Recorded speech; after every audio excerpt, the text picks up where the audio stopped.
हाय, hello, नमस्कार प्रेक्षकांनो, कसे आहात?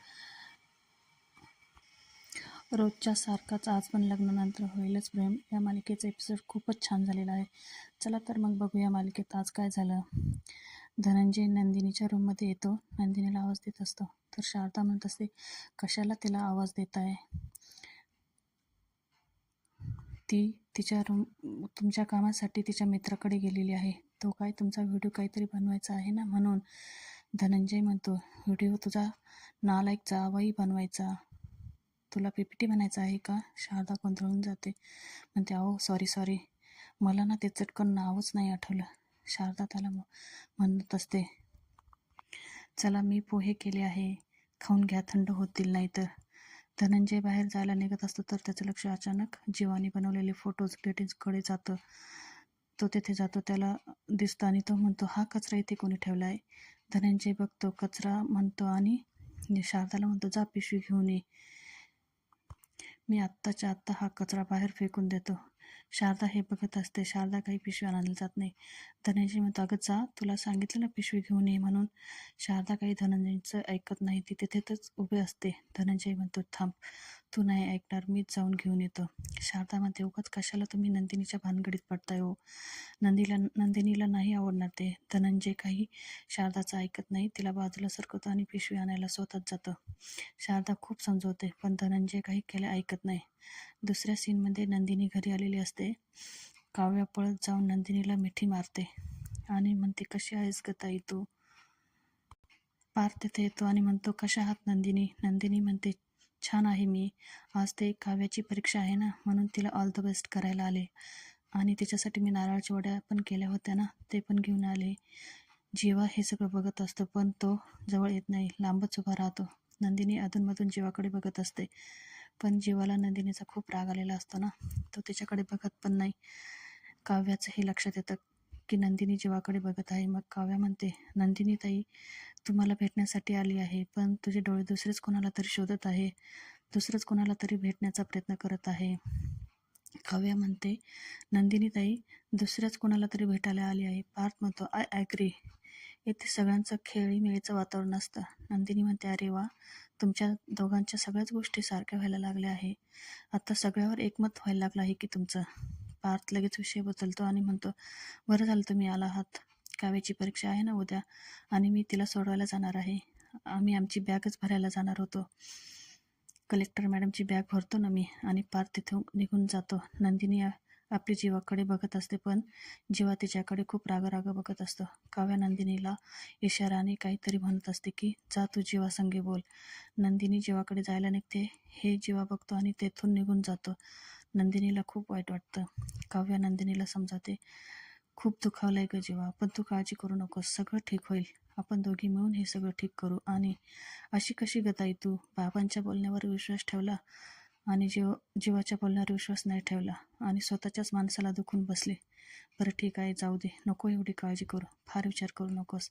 आपण काही कमी नाही आहोत, आपण देशमुखांच्या सुना आहोत आणि देशमुखांच्या मुलांना कसं मनवायचं हे आपल्यापेक्षा दुसरं कोणाला माहिती असणार, सांग बरं. इथे दोघी खूप इमोशनल होतात, एकमेकीला मिठी मारतात. काव्या जाते. दुसऱ्या सीनमध्ये धनंजय पिशवी घेऊन येतो आणि जीवाने दिलेले फोटोज ग्रेटिंग्स भरायला लागतो. शारदा आपली त्याला सांगत असते, अहो हे ऐका ना, नका असं करू, नंदिनीला नाही आवडायचं हे. धनंजय काही ऐकत नाही. शारदा म्हणते, खबरदार, जर तुम्ही आता एकाही वस्तूला हात लावला ना तर बघा. धनंजय चिडतो आणि म्हणतो, अरे ही घाण मुळात आलीच कशी घरात? शारदा सांगते, जीवाने इथून जाण्या आधी हे सगळं गुड्डूला दिलं होतं आणि गुड्डू गावाला जाताना नंदिनीकडे दिलं आहे. धनंजय म्हणत असतो, नंदिनीने हा कचरा बाहेर का नाही टाकला? शारदा म्हणते, तुमच्या हे लक्षात येतच नाही का? तिने ह्या वस्तू टाकून दिल्या नाही, जपून ठेवल्या आहे अजून. कळत नाही का तुम्हाला? तुम्ही जरी लाख प्रयत्न केले ना तरी नंदिनी आता देशमुख राहिली नाही. आता ती मनाने मोहिते राहिलेली नाही, ती आता देशमुख झाली आहे. नंदिनी जीवा देशमुख. दुसऱ्या सीनमध्ये नंदिनी मंदिरासमोर उभी असते आणि देवाला म्हणत असते, मनाने मी जरी इथे आले आहे ना तरी तेवढंच तेथे माल देते. आणि नंदिनीला बघून खूप खुश होते. आणि मग नंदिनी, तू आलीस? नंदिनी देवाला प्रार्थना करत असते. माझ्यातला आणि जीवातला आपोला मिटेल यासाठी काहीतरी कर, मालिनी मागून म्हणते. नंदिनीला ते ऐकते देव ऐकतोय बरं का ग. नंदिनी मालिनीला बघून खूप खुश होते आणि आई म्हणून मिठी मारते. नंदिनी आईची विचारपूस करते. आई कशा आहात तुम्ही? मालिनी म्हणते, आधी छान होते, आता तुला बघितल्यावर खूप खूप खूप छान झाली आहे. मालिनी म्हणत असते, आता माझ्या घराला पूर्णत्व आलं आहे. विक्रम मोठ्या टूरवरनं घरी आला. पार्थ आणि काव्या तर घरी होतेच. माझा लाडका जीवा पण घरी आला आणि आता माझी लाडकी सून नंदिनी पण घरी आली आहे. मालिनी म्हणत असते, मला खात्री होती जेव्हा घरी आल्यावर तू काय तिथे जास्त दिवस राहणार नाही. तुला पण आपल्या घरची ओढ लागेल आणि तू घरी येशील. जीवा जेव्हा घरी एकटा आला ना तेव्हा आम्हाला कोणालाही आवडलं नाही. तुझे जीवाबरोबर नाही आली म्हणून. जीवा किती करतो ग तुझ्यासाठी. तू यायचं त्याच्याबरोबर, का नाही आलीस तू घरी? जीवाचं काय चुकलं ग एवढं? गेले 21 दिवस तुझ्यासाठी त्यांनी सगळं काही केलं ना. प्रत्येक गोष्ट तुझ्यासाठी केली त्याने. तरी पण घरी येताना तुझे पाऊल का अडखळले ग? का नाही आलीस तू घरी त्यावेळेस? बरं ठीक आहे जाऊ दे. सॉरी तू आली आणि मी येऊन का तुला प्रश्नांचा बेडामार केला. आपण बसू चल दोघीजणी, मस्त मी चहा करते आपल्यासाठी, मालिनी म्हणते. आणि तुझं सामान कुठं आहे? मालिनी इकडे तिकडे बघते. नंदिनीचं काही सामान दिसत नाही. मालिनी म्हणते, तू सामान नाही आणलंस म्हणजे तू कायमची घरी नाही आलीस का? नंदिनी, मला भेटायला आलीस का तू? मालिनी म्हणते, कुणाला भेटायला आलीस तू? मला, काव्याला की घरातल्या आणखी कुणाला भेटायला? नंदिनी रडते, डोळे पुसते. मालिनी नंदिनीला समजावते, प्लीज तू वाईट वाटून नको घेऊस, काही हरकत नाही, तुला पाहिजे तेवढा वेळ तू घे. तसंही विक्रम आणि मी मुलांना त्यांच्या नात्याबद्दल किंवा कुठल्याच बाबतीत आम्ही त्यांना जास्त फोर्स करत नाही. आम्ही तसे आईवडीलही नाही आहोत आणि सासू सासरे पण नाही. तुला जेव्हा वाटेल तेव्हा तू आपल्या घरी ये, ठीक आहे ना? चल जाऊ दे, तू ये, बस फ्रेश हो, मी चहा ठेवते.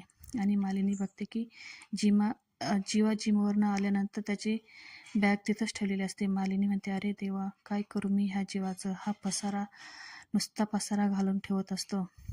आता मी चहा ठेवू का हा पसारा आवरू? नंदिनी मागून म्हणते, आई तुम्ही चहा ठेवा ना, ह्या पसाऱ्यावालाचा पसारा आवरण्यासाठी मी आहे ना, चकाचक बाई. आता नंदिनी जीवाचं साहित्य हातात घेते आणि इमोशनल होते. तिला आठवतं जीवा बेडरूममध्ये कसा पसारा घालून ठेवतो. नंदिनीला आठवत असतं की जीवा कशी जीवाची चंपी करून देते. नंदिनीला सगळं आठवतं. ती गालातल्या गालात हसते आणि जीवाचे साहित्य घेऊन बेडरूमकडे निघते. दुसऱ्या सीनमध्ये पार्थ सुटकेस भरत असतो आणि त्याच्याने काही सुटकेस बंद होत नाही. तो काव्याला म्हणतो, काव्या जरा सुटकेसवर बसतात का? तुमच्या वजनाने बॅग खाली जाईल आणि मी चेन लावल. काव्या म्हणते, काय म्हणतात? तुम्हाला काय म्हणायचंय? तुमचं ना काय चालू असतं मला काही कळतच नाही. तुम्हाला बॅग भरायला जमणार नाही देशमुख, आणि असं प्रत्येक वेळेस मला बॅगवर बसावायचं आणि मग तुम्ही चेन वगैरे लावणार. तुम्हाला काय म्हणायचं आहे? माझं खूप वजन वाढलं आहे का? मी बॅगवर बसल्यावरच चेन लागते का? बॅगमध्ये असं काय भरले तुम्ही की बॅग बंद होत नाही? काव्या बॅग उघडून बघते तर बॅगमध्ये कपड्यांबरोबर तिचा टेडी पण ठेवलेला असतो. हे बघून काव्या खूप आश्चर्यचकित होते. पार्थकडे बघते. पार्थ लगेच तोंड फिरवतो आणि गालातल्या गालात हसत असतो. इथे काव्याची नौटंकी चालू होते. काव्या म्हणते, बरं का बोकोडी, कसं आहे ना, तू कितीही माझ्यापासून हसू लपवण्याचा प्रयत्न केला ना तरी पण मला कळतं की तू हसत आहेस म्हणून. काव्या म्हणते, कसं आहे ना देशमुख, पाऊस पडल्यावर आपल्याला पाऊस दिसत नाही पण ओलावा दिसतो, तसंच हवेतला ओलावा जाणवतो. अगदी तसंच तुमच्या चेहऱ्यावरचा राग गेला आहे. तुम्ही मला बोलून दाखवत नसला तरी तुमच्या कृतीतून माझ्या लक्षात येतं. तुम्ही किती तुमची स्माईल माझ्यापासून लपवून ठेवली तरी त्या स्माईलच्या रेषा मला दिसतात बरं का. पार लगेच गालाला हात लावून बघतो आणि बॅग बंद करायला बसतो. काव्या म्हणते, देशमुख, माझी देवाकडे एकच प्रार्थना आहे, जसं आपल्या नात्यातला ओरखडा हळूहळू कमी होत गेला तसा आता जीवा आणि नंदिनी ताईच्या मधला दुरावा पण कमी होऊ दे.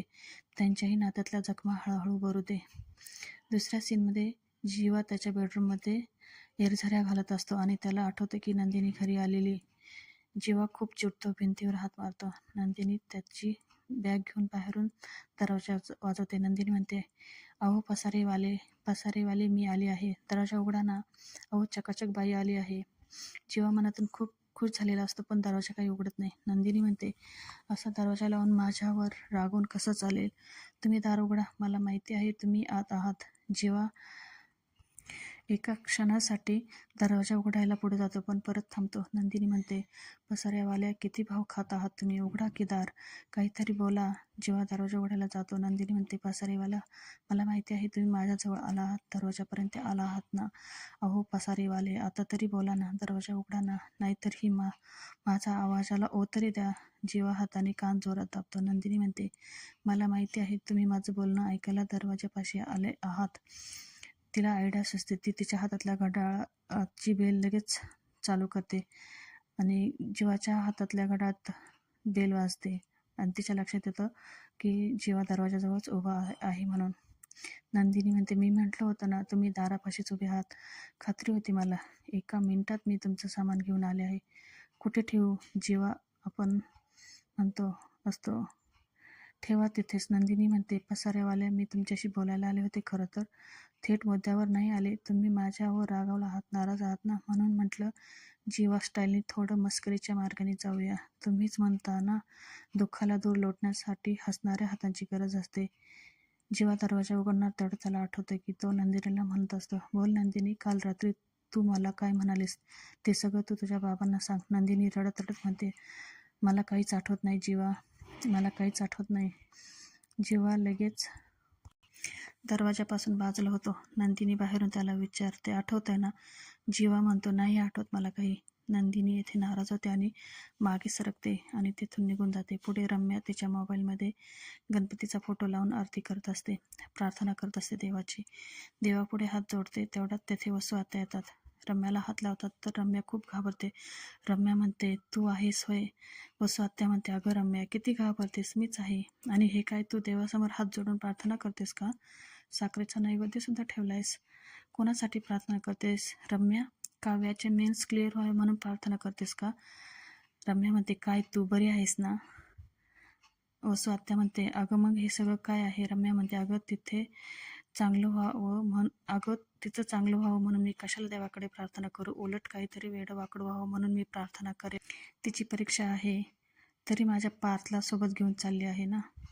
तिला तर माझा खूप तळतळाट लागेल. वाटोळं होऊ दे तिचं. रम्या ते खूप चिडचिड करते. वसू आत्या म्हणते, देवा, माझी रम्या म्हणते ना, अगदी तसंच होऊ दे रे बाबा. आणि दोघी देवापुढे हात जोडतात. दुसऱ्या सीनमध्ये काव्या परीक्षेला निघालेली असते. ती मालिनी आणि विक्रमचे दर्शन घेत असते. विक्रम म्हणतो, ए थांब, तू एकटीच का? तो कुठं आहे? तुला एकट्यालाच का आशीर्वाद देऊ मी? पार्थ कुठं आहे? काव्या म्हणते, माझी बॅग घेऊन देशमुख गेले सुद्धा. अगं मी पण तुला एकट्याला कसा आशीर्वाद देणार? त्याला पण द्यायला पाहिजे ना. मालिनी म्हणते, अहो काय चाललंय तुमचं? पार्थचा काय संबंध आहे? तुम्ही काव्याला आशीर्वाद द्या. पार्थ म्हणतो, ठीक आहे. विक्रम म्हणतो, काय आशीर्वाद देऊ तुला? परीक्षेत यशस्वी हो म्हणू की पार्थाने तुझ्यातलं भांडण मिटावं असा आशीर्वाद देऊ? काव्या म्हणते, बाबा ते सगळं मिटलं आहे. मालिनी म्हणते, अहो ती एक्झामचं टेन्शन आहे आणि तुमचं काय मस्करी चालली आहे? विक्रम म्हणतो, यशस्वी भव. मालिनी म्हणते, काव्या, अगं आमचा आशीर्वाद कायम तुझ्या पाठीशी आहे. पेपर सोडव. एक्झामसाठी पुण्याला जाणार आहात तर येताना जरा फिरून या लोणावळ्याची चिक्की घेऊन या आमच्यासाठी. विक्रम म्हणतो, अगं थांब, ते तिचं आणि त्याच्या चिक्कीचं काहीतरी सॉल्व तर होऊ दे, जुळून तर येऊ दे. काव्या म्हणते, बाबा ते सॉल्व झाले आहे ऑलरेडी. काव्या नंदिनीच्या पाया पडत असते. नंदिनी म्हणते, अगं वेडाबाई, माझ्या का पाया पडत आहेस तू? माझ्या लाडूबाईच्या पाठीशी माझे कायम आशीर्वाद आहे. तू देवाच्या पाया पडलीस ना? काव्या म्हणते, हो. काव्या म्हणते, थँक्यू म्हणाले मी बाप्पाला. इथपर्यंत साथ दिले आहे, अशीच पुढेही देत राहा. अगं पण पेपर मला माझाच लिहायला लागेल ना. तिथे थोडी ना बाप्पा येणार आहे माझा हात पकडून पेपर लिहायला. विक्रम म्हणतो, अगं हे सगळे कॉफी करणाऱ्यांचे बहाणे असतात. तू तर एकदम हुशार आहेस ना, तुला काय भीती आहे? काव्या निघते तर मालिनी म्हणते, अगं दही साखर तर घे. आणि काव्याला दही साखर देते. ऑल द बेस्ट म्हणते. काव्या थँक्यू म्हणते. नंदिनी जीवाच्या रूमकडे बघत असते. काव्या म्हणते, मी बाय म्हणायला गेले होते पण त्याने दरवाजा काही उघडला नाही. आतूनच ऑल द बेस्ट म्हटला. काव्या नंदिनीचा हात हातात घेऊन म्हणते, ताई काळजी नको करूस गं, होईल सगळं ठीक. मला माहिती आहे तिकडे माझा पेपर आहे पण सगळ्यात मोठी परीक्षा तर तुला इथं द्यायची आहे आणि ह्या परीक्षेत सुद्धा नंदिनी पास होणार, कारण ते ती काही कॉपी करून पास होणाऱ्यातली नाही. नंदिनी म्हणते, तू सुखरूप जा, छान पेपर लिही आणि लवकर घरी ये. विक्रम म्हणतो, काही काळजी करू नकोस ग तू. पेपर देऊन येईपर्यंत हा इथला निकाल सुद्धा लागलेला असेल. तिथे सगळे खुश होतात, हसतात. प्रेक्षकांना आजचा भाग इथे संपतो. आपण उद्याच्या भागात बघणार आहोत की काव्या नंदिनीला म्हणत असते, तू इथं आल्यापासून मला आणि जीवाला एकत्र बघत आहेस. तुला 16 डिसेंबरची रात्र आठवत नाही का ग? पुढे काव्याला घेऊन जाण्यासाठी पार्थ छान गाडी घेऊन आलेला असतो. काव्या पार्थला म्हणते, तुम्ही मला माझ्या सेंटरला सोडवायला यावा एवढीच माझी अपेक्षा होती. तुम्ही तर फारच मनावर घेतलेलं दिसतंय. पुढे जीवा रम्याला म्हणत असतो, दादा काव्याला सोडवायला गेला आहे ना एक्झामला, म्हणून तुझी चिडचिड होतीये. रम्या म्हणते, तू का बोलतो आहेस मधी? मी तुला काही बोलले आहेस का? जीवा म्हणतो, पण तू नंदिनीला बोलली आहेस ना. प्रेक्षकांना आजच्या मालिकेचा भाग कसा वाटला ते कमेंट करून नक्की सांगा. चॅनलवर नवीन असेल तर प्लीज सबस्क्राईब करा. तोपर्यंत स्वस्त रहा, मस्त रहा.